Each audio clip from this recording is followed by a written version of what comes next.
umagang ito. Salamat po, Panginoon, sa lakas. Salamat po, Panginoon, sa apoy ng puso na handang magpabago, handang magpasulit. Lord, sa umagang ito, magpakahayag ka po, Ama. Ang iyong banal na Espiritu ang siyang patuloy na kumilos sa puso't isipan ng bawat sasaan na narito, God. Ikaw, ang iyong kalwalhatian, O Diyos, ang makita, hindi po ngayong abang lingkod. Gamitin mo lamang, Panginoon, na yung daluyan ng pagpapala, O God, sapagkat yan ang ibinigay mong desire sa aking puso, Diyos. Patuloy na maglingkod ng may katapatan. Patuloy na maglingkod ng may kagiliwan. Sapagkat ikaw, O Diyos, ang pinagmula ng lahat ng meron ako, O Diyos. Sa lahat ng bagay, Panginoon, ikaw lamang siyang maluwalhati. Sapagkat hindi ko kaya, Panginoon, sa ganang sarili ko ang tumayo sa harapang ito. Sapagkat batid mo ang laman ng aking puso. Batid mo ang aking takot. Subalit, ang sabi mo nga, Panginoon, patuloy kaming humayo at ikaw ang siyang patuloy na makikita sa buhay ng bawat sasaan. Panginoon, maraming salamat po. Maraming salamat sa malaking pribilehiyo ito. Isang malaking karangalan, Panginoon, ang tumayo dito sa harapan. Maraming salamat po. Ikaw, lamang ang siyang maluwalhati, maparangalan at maitaas sa umagang ito, dakilang Diyos. Ito po ang aming samot dalangin sa pangalan ni Jesus. Amen and amen. Hallelujah. Palakpak pa para sa Diyos. Hallelujah. Praise O God. Hallelujah. Ang sabi nga po, kanina lamang, ang sabi ay, kumusta po ang ating mga puso? Ano po ang pakiramdam ng ating puso? Saya. Sapagkat, ang sabi nga po ng ating pastora ng mga nakaraan, itong buwan na to, ibinigay ng ating Diyos, ng Banal na Espiritu, na patuloy na ang ating tema ay tungkol sa puso. Sabi nga, ang buwang ito ay patuloy na magpahubog, pagguardya o guardyahan natin ang ating puso. Sabi, guard your heart. Sabi nga, dahil it is the wellspring of life. Sabi nga. Ngayon ang tanong, paano natin mababantayan ang ating puso? Paano po ba? At ang tanong pa ay, ano ba ang dapat na manguna? Puso o isip? Sabi nga, may nagsasabing puso. Sabi nga, dahil siyempre talaga, ang tanong, bakit puso? Ang sabi naman ng iba ay isip. Puso kasi paano pag maraming minamahal? Paano yun? Sabi naman, isip. Dahil inilagay nga ang isip na mas mataas sa kanyang puso. Subalit, habang nagde-devotion tayo, tingnan natin kung ano ang sinasabi ng banal na kasulatan. Nung nag-devotion po tayo, ang sabi po dito sa Genesis chapter 1, samahan niyo po ako sa pagbabasa sa Genesis chapter 1. Itong chapter 1 lang po na ito, kasi alam niyo po ang Genesis chapter 1 ay talagang maraming revelation sa akin. Ang sabi po ito sa Genesis chapter 1, nang pasimula ay nilikha ng Diyos ang langit at lupa. Ang lupa ay walang hugis o anyo. Dilim ang bumabalot sa kalaliman at kumikilos ang Espiritu ng Diyos sa ibabaw ng tubig. Sinasabi ng Diyos, magkaroon ng liwanag, at nagkaroon nga. Nasiyahan ng Diyos nang ito'y mamasdan. Dito lang po. Subukan po, alam ko po, hayaan po natin, basahin natin muli yung Genesis chapter 1. Ano po? Sige po. Pinagbuklod niya ang liwanag at ang dilim. Ang liwanag ay tinatawag niyang araw. Ang dilim naman ay tinatawag na gabi. Lumipas ang gabi at sumapit ang umaga. Iyon ang unang araw. Sinabi ng Diyos, magkaroon ng kalawakan, maghahati sa tubig upang ito'y magkahiwalay, at nangyari ito. Ginawa ng Diyos na pumagitan ang kalawakan sa tubig na nasa itaas at sa tubig na nasa ibabaw. Langit ang tinawag niya sa kalawakan. Lumipas ang gabi at sumapit ang umaga. Iyon ang ikalawang araw. Sinabi ng Diyos, magsama-sama sa isang dako ang tubig sa silong ng langit upang lumitaw ang lupa. At nangyari nga ito, tinawag niyang lupa ang tuyong bahagi at dagat naman ang nagsama-samang tubig. Nasiyahan siya nang ito'y mamasdan. Pagkatapos, sinabi ng Diyos, magkaroon sa lupa ng lahat ng uri ng tumutubong halamang nagkakabinhi at mga punong namumunga, at nangyari ito. Tumubo nga sa lupa ang gayong mga halaman. Nasiyahan siya nang ito'y mamasdan.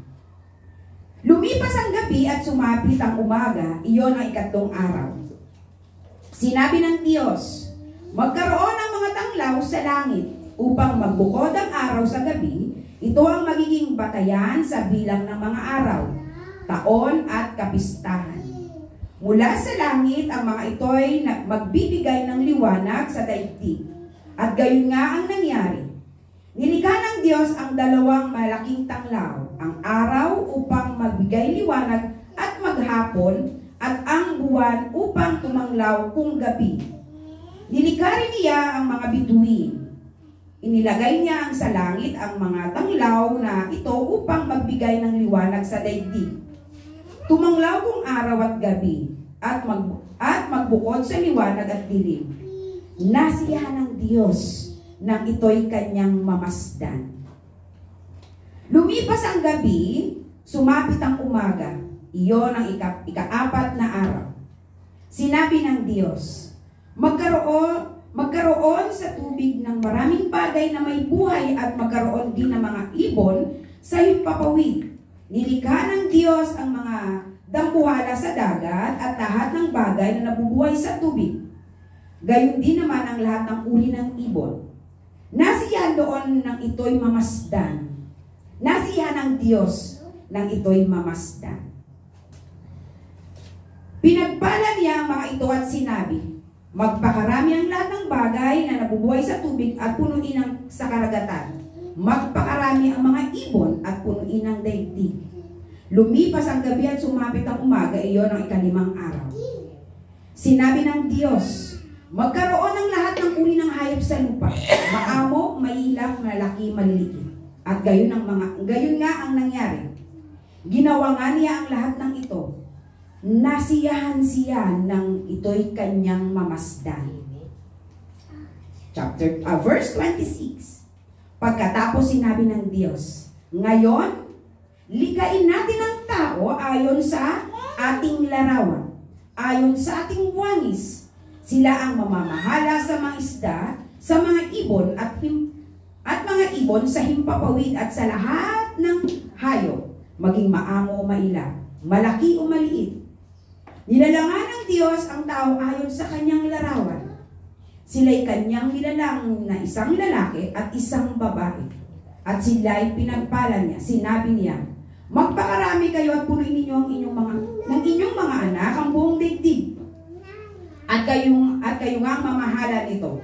Binibigyan ko kayo ng kapangyarihan sa mga isda at tubig, sa mga ibon, sa himpapawid at sa lahat ng mga hayop. Sa lahat ng hayop na nasa ibabaw ng lupa. Ibinibigay ko rin sa inyo ang lahat ng uri ng halaman, nagkakabinhi sa mga bungang kahoy, bilang pagkain ninyo. Sorry po. Ang lahat ng halamang luntian ay ibinibigay ko naman sa lahat ng hayop sa ibabaw ng lupa, sa lahat ng mga ibon. At ito nga ang nangyari. Pinagbasdan ng Diyos ang lahat ng ginawa niya. At lubos siyang nasiyahan.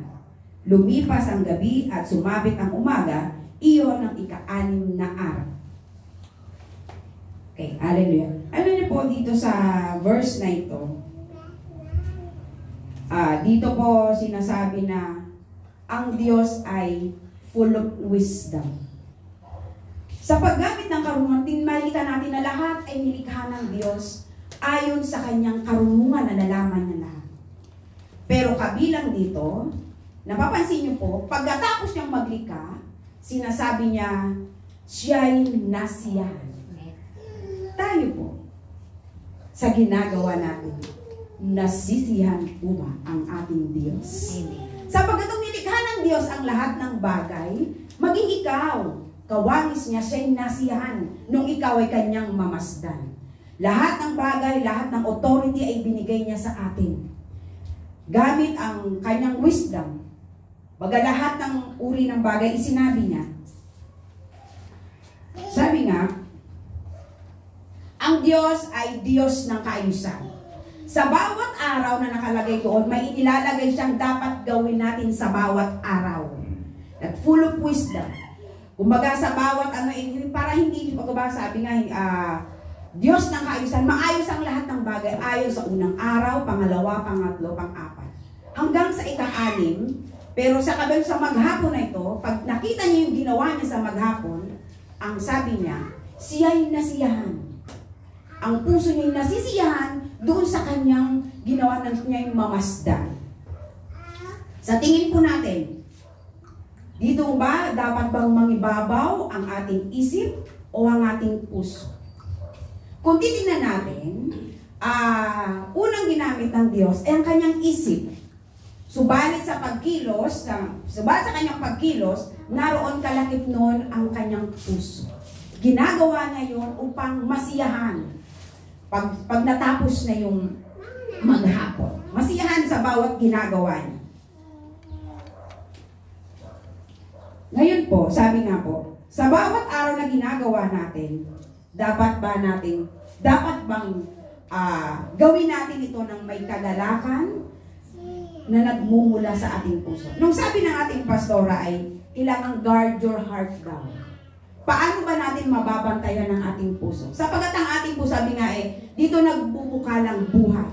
Pero eto po yun.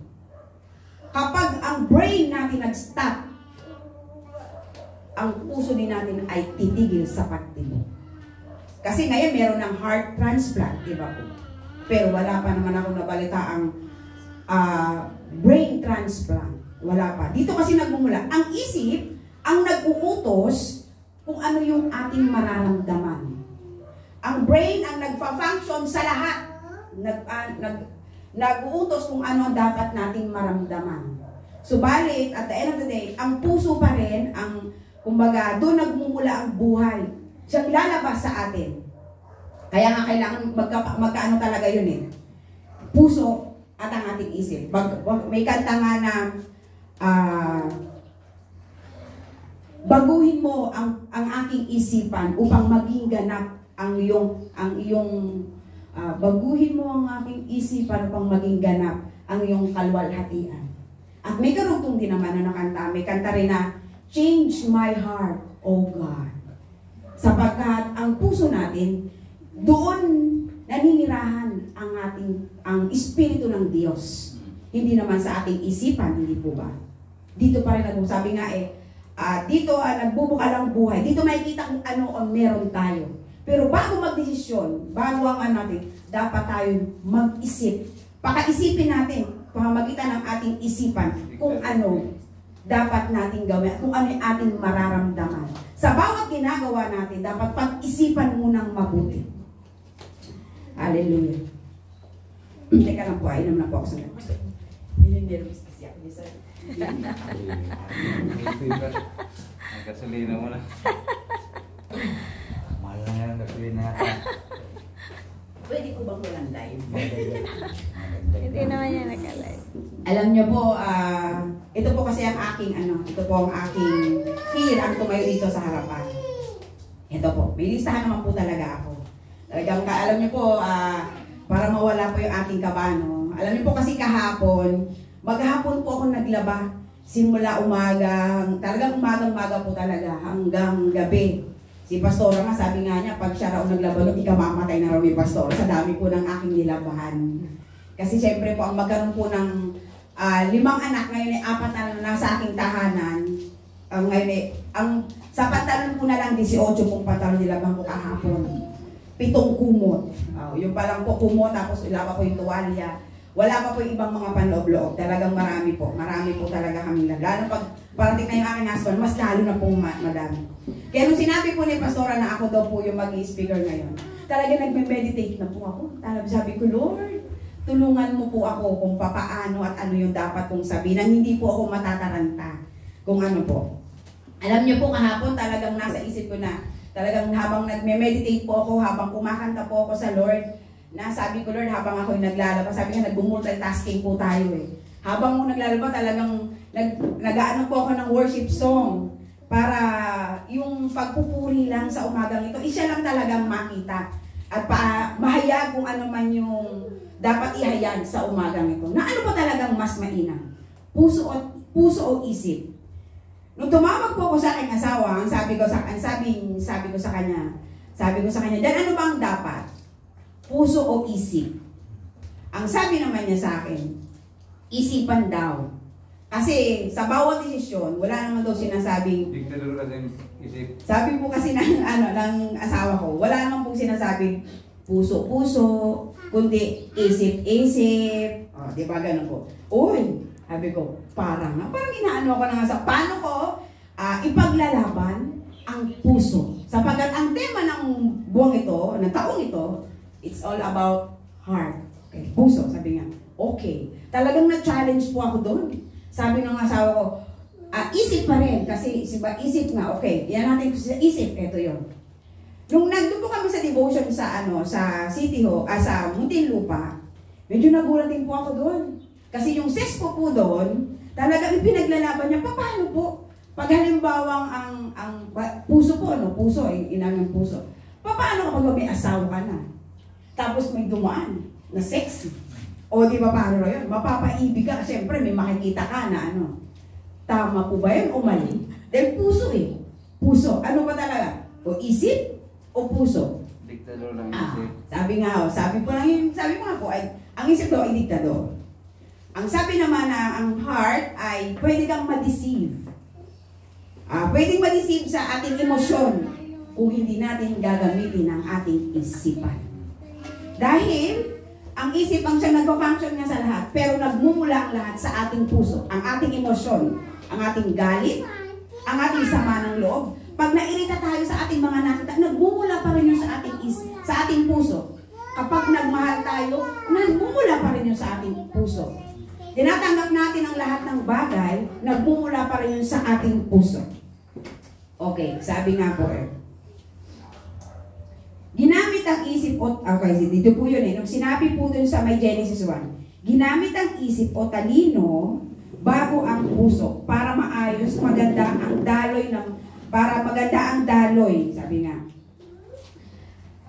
Nilalagay ang utak sa itaas ng puso dahil sino ba ang nag-uutos sa puso para mag-pump, kundi ang utak.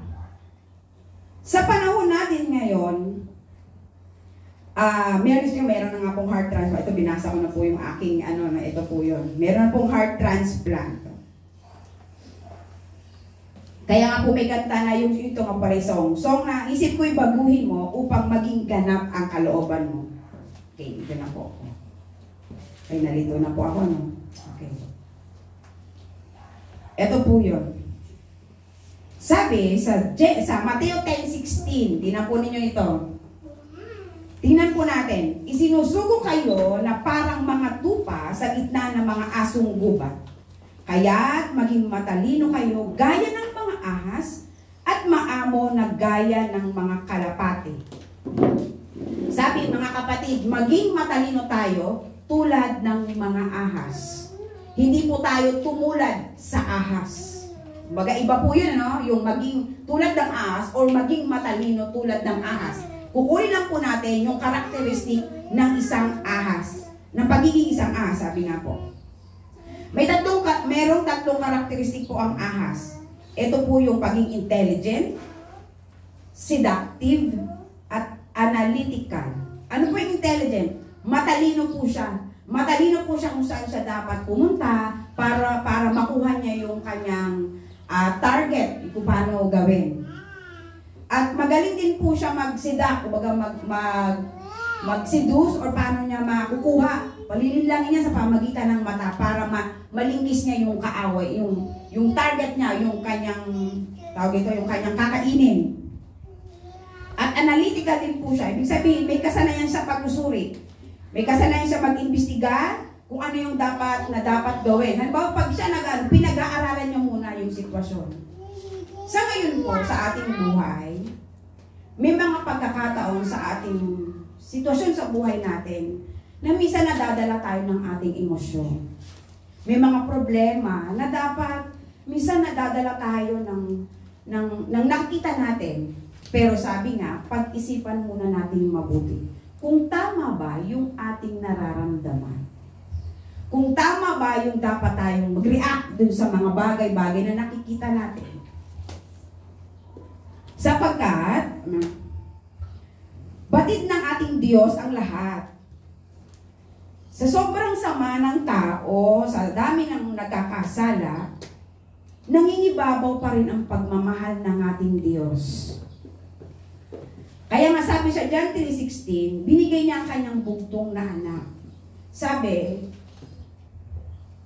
nung nakita at alam ng Diyos na mangyari na maaring mapahamak ang tao, maaring mapunta nga sa impyerno, nangibabaw pa rin ang pagmamahal ng ating Diyos sa atin. Ibinigay niya ang kanyang bugtong na anak. Dahil sapagkat sa huli, sapagkat nasiyan siya, lumakita tayo, sapagkat kawangis natin ang ating Panginoong Yesus, Panginoong Diyos. Kaya ang sabi nga po, sa bawat sitwasyon ng ating buhay, dapat maging matalino tayo na i-analyze kung ano yung dapat at patuloy na hayaan natin na bantayan yung ating puso kung ano yung dapat nating maramdaman. Talagang ninenervous na po ako. Nawawala na po ako dun sa aking... Your heart? Yes. Right na. Yes, sa ating puso. Alam niyo po kasi, nung ibinigay ng ating Panginoong Hesus ang kanyang bugtong na anak, hindi po siya nagdalawang isip. Hindi po siya nag-alinlangan. Naubarin yung pagiging Diyos niya at nagkatawang tao sapagkat gano'n ang pagmamahal niya sa bawat sa atin. Dapat gano'n din po yung maramdaman natin sa ating mga mahal sa buhay, sa ating mga kaibigan, sa ating mga kilala. Iparamdam natin yung ating pagmamahal katulad ng ginawa ng ating Panginoong Hesus. Pangunawa kung ano man ang sitwasyon nila sa buhay. Pilitin nating abutin at maging matalino tayo na makita nila yung glory ng Diyos sa atin. Na meron tayong Diyos na buhay na pinaglilingkuran na ang lahat ng bagay ay nagmumula sa Kanya. Na meron tayong Diyos na nagmamahal sa atin na ayaw nating mapahamak. Dahil kaya tayo nandito. Kaya sinasabi nga ng ating Panginoon, humayo kayo, isinusugo kayo. Sabi sa Mateo 10, isinusugo kayo. Alam niyo po sa generation natin ngayon, ang tao ay napaka-fragile ng heart. Madali na po silang masaktan. Ang mga kabataan ngayon, madali na po silang ma-adapt sa anong teknolohiyang nakikita nila. Ang mga bata ngayon, pagsalitaan mo lang ng hindi maganda, andun na yung kanilang emosyon. Samantalang noon nga, hindi pa naman ganun. Sabi nga, wag natin kumpara yung noon at ngayon, kasi ngayon iba po. Sapagkat malapit nang dumating ang ating Panginoon. Malapit na siyang dumating. So ngayon, ano po ang sabi? Isinusugo kayo. Sabi sa Mateo 10, sabi ay, isinusugo kayo na parang mga tupa sa gitna ng mga asong gubat. Sabi sa dito, para tayo mga, pero maging matalino tayo. Maging matalino sa pakikipag-usap, sa pagpaparamdam ng ating pagmamahal. Sa kabila nito, minsan may mga bagay, sitwasyon sa ating buhay na dahil sa pamilya na lang. Alam niyo po, ako ay merong 4 na anak. Dati po, pag ako nagsasalita sa mga anak ko, pag nagagalit ako, sinasabi ko sa kanila, ano ba yan? Wala ba kayong mga isip? Bakit yung ginagawa? Alam niyo nang mali, ganito, ganyan. Maano po ako magsalita? Direct to the point po ako magsalita. Subalit po ngayon, nag-iba na po yung ibinigay sa akin ng Diyos. Binago po ng Diyos ang laman ng aking puso. Bakit? Kasi kahit anong sabihin ko masak na salita sa aking mga anak, tatanim lang po sa puso nila yun. Sapagkat kapag nasugatan ng puso, hindi na basta-basta naaalis. Nandito rin, tumatakbo na sa kanilang utak. Alam mo ngayon, kapag isa may anak, kasi ang magkaroon po ng 4 na anak na lalaki, ay talagang magkakaiba po ng ugali yan. May ugali po ako na isang anak ko na, kasi isang anak ko pong pangatlo, ay lagi pong ginagamit yung damit niya. Makikita na ano, gamitin ko kinabukan, suot na nung anak kong isang pangatlo. So ngayon yung isang anak kong pangalan na lalaki, yung ganyan. Alam mo na, dati yun, pag dumating, sinusunto ko po sa mukha yun. Talagang kaya lang, tumanim po sa isip ko, ang sabi ng lingkod ng Diyos, Ang kamay na ito ay hindi para mapalakit. Ang kamay na ito ay hindi dapat manakit ng kapwa. Ang kamay na ito hindi dapat para maggawa ng ikakasakit ng aking kapwa. Gamitin ko raw ang kamay na ito sa pagpapagaling. Paglehan, sa bagay, kung gagamitin mo nga ng panuntok ito, ang pangit naman na ano mo siya. Gamitin ko yung kamay na ito para magsulat. Magsulat para hawakan ng Biblia, mag-aral ng salita ng Diyos. At magsulat, mas more na magsulat pa, hindi para saktan ng aking anak. Ang ginawa, ang tinuro sa akin ng Diyos, ay sinasabi ko sa kanya, anak, gusto mo na ba akong masaktan? Galit ka ba sa akin? Sabi ko nga. Alam mo, anak ko, nilambing lang ako. Yakap lang ako. Doon po nag-iiba po yung laman ng aking puso. Sabi nga nung Nicolas, ni-reverse psychology ko. Ginamit ko ang aking isipan na bigay ng Diyos at the same time, yung pagmamahal ko sa aking mga anak. Sapagkat hindi makakatulong yung pagsasalita ng hindi maganda doon sa aking mga anak, kaysa ipakita mo sa kanila yung pagmamahal mo ng may maayos na pananalita. Kasi nga, nagmumula sa puso ang bawat lumalabas sa ating bibig. Dapat lagi tayo mag-release ng blessing. Hindi kumaga para malakit at mag-anang. Sapagkat nakalagay naman sa Biblia, tayo mga magulang, dapat huwag nating ipuyo sa paghihimagsik ang ating mga anak. Kaya nung nasubukan ko po yun, hindi po ako nagalit sa aking mga anak. Sabi ko, wala na po akong boses. Sabi ko, Panginoon, tulungan mo. Ginano ko po yung sarili ko. Lord, mag-ano po ako bukas, tulungan mo. Bigyan mo po ako ng boses. Kaya po ako naririto. Pinatunayan po na kapag ang puso natin handang sumunod sa kalooban ng Diyos, mangyayari po yun sa atin. Ayon sa ating pananampalataya sa Diyos. Kasi sabi nga, faith without action is dead. Yun po yun. Kailangan patuloy nating panghawakan ang pangako ng Diyos. Ito po yun, sabi nga, kailangan tayo maging mapanurit. At ito na po ang sinagot ko po sa aking asawa. Nung sabi niya ay, isip kasi wala namang puso-puso, kundi isip-isip. Ang sabi ko sa kanya, teka lang, eto yon. Nung nagsama tayong dalawa, nung makita mo ako, na nagtitinda ako doon sa kantin, hindi isip mo ang nag-utos para mahalin ako, kundi ang puso mo. Pag nagkakamali ako, dahil hindi naman sabi nga tayo ay patuloy na binabago ng ating Diyos. Pag nagkakamali ako, hindi mo ako pinagsasalita ng hindi maganda kasi nangibabaw ang pagmamahal mo sa akin. Hindi dahil sa utos lang ng utak mo. Dahil niligtas din tayo ng Panginoong Yesus na nabayubay sa krus ng Kalbaryo, napako sa krus, bawat latay ay tinanggap ng ating Panginoong Yesus, hindi dahil utos ng isip niya, kundi yun ay sa sobrang pagmamahal niya sa atin para hindi tayo mapahamak. Minahal ako ng asawa ko, 24 years na kami nagsasama, hindi dahil gusto lang niya. Hindi dahil gusto lang niya na, okay, mabuhang pamilya. Hindi lang dahil gusto niya na masabi ng mga kasama niya ng ganito, kasi hindi naman po pala kwentong asawa ko sa mga kasama niya, kundi dahil sa pagmamahal. Nagsasama po ang mag-asawa dahil po sa pagmamahal. Dahil ang pangit naman po na nagsasama kayo dahil wala ng love. Di ba po? Lahat ng sakripisyo, minamahal mo, kahit na sobrang kulit ng iyong mga anak, tanggap mo yan. Kasi bakit? Mahal mo ang iyong mga anak. Sino ang nagbigay niyan?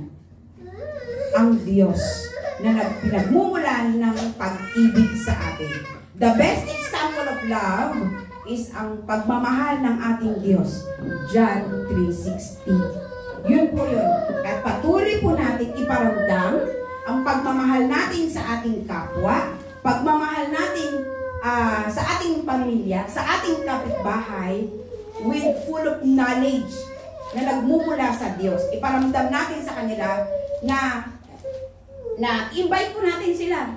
Bagamat misa nakakainis, bagamat misa may mga alinlangan tayo, patuloy natin iparamdam ang ating pag-ibig sa ating kapwa. Sapagkat yan ang nais ng Diyos. Sapagkat sabi nga, change my heart, O God. Yun po ang lagi natin. Patuloy tayong magpabago ng ating puso. Patuloy natin gawin ang kalooban ng Diyos, ang nais ng Diyos sa ating buhay. Hindi dahil sa utos lamang ng ating isipan, Hindi lamang para ma-please natin ang ibang tao. Gawin natin to ng may pagmamahal sa ating Diyos. Nang may pagmamahal, sapagkat ang Diyos, minahal tayo, nang higit pa po dun sa ating inaasahan. Kaya sa bawat ginagawa po natin, sa pag-awit, gawin natin ito ng may pagmamahal. Hindi dahil sa gusto lang ng ating isipan. Sa trabaho natin sa bahay, gawin natin ito ng may pagmamahal. Sa paghayo natin, gawin natin ng may pagmamahal. Sa ating mga kapitbahay, sa ating mga kalag, gawin natin ito ng may pagmamahal. Subalit, gamitin ang ating isip kung paano natin sila mawiwin at madala dito sa ating iglesia. Upang sa sunod na linggo, hindi lamang tayo, kundi mas marami tayong ma-invite dito at makita sa atin ang isang halimbawa na may Diyos tayo na mapagmahal, na may Diyos tayo na nagpo-provide ng ating mga pangangailangan, na may Diyos tayo, hindi lamang tayo, hindi lang tayo humingi, kundi bago pa natin hingin, ibinibigay na sa atin ng Diyos. Bago pa natin sambitin, ibinibigay na ng ating Diyos. Kailangan makita po yun sa atin ang ganong uri ng pagmamahal. Mga kapatid, be wise as a serpent, but be humble as a dove.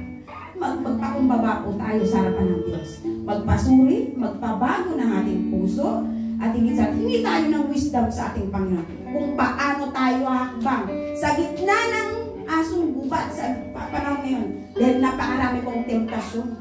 Napakarami po na pwede tayong alisin yung sa ating paglilingkod sa ating Diyos. Kailangan po lamang natin, ituon natin ang ating isipan, ang ating puso sa ating Panginoon upang sa pagdadating niya, sa pagbabalik niya, ang sasabihin niya sa atin, well done, my good and faithful servant. Tayo po ba? Well done, my good and faithful servant. Kailangan po ganun. Sa bawat takbang ng ating buhay, kailangan merong pagmamahal at merong full of wisdom. Yun lamang po. Sa Diyos po ang kapurihan. Isang malakas na palakpak po para sa ating Diyos. Hallelujah. Let us worship the Lord. Hallelujah. Sige po. Purihin po natin ang ating Diyos. Hallelujah. Hallelujah. Salamat, Panginoon, sa umaga ngayon. Ama, thank you po sa salita mo na narito. Ikaw ang Diyos na pinagmumula ng lahat. Ikaw ang Diyos ng kaayusan. Lord, ayusin mo po kami, Panginoon.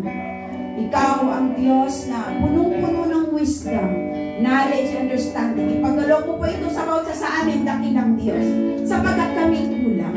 Kulang kami ng wisdom. Kulang kami ng knowledge. Lord, ipagalaw mo po ito sa amin.